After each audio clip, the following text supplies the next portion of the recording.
Yellowstone National Park Superintendent Dan Wenck says he will retire at the end of March 2019. In April, the Washington Post reported that Wenck was on a short list of Park Service managers who would soon be reassigned to Washington, D.C. MTN's John Shearer reports.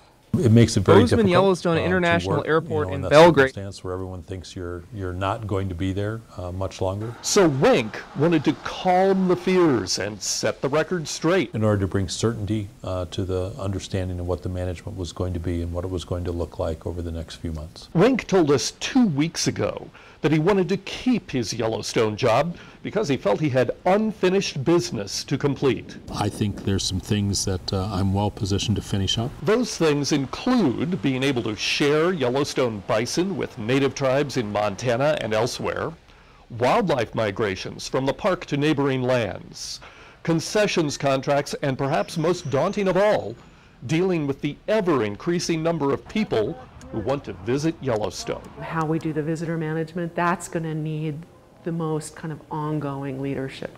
Carolyn Bird of the Greater Yellowstone Coalition says managing people in the park is a big issue to get your arms around.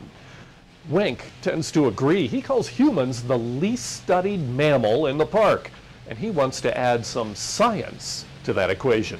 Whether it be the science of the impact on the natural resources or whether it be social science in terms of the impact on visitor experience. To that end, ambitious visitor surveys will begin in Yellowstone this summer.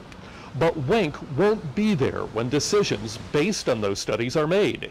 He knows that and says it's part of the job.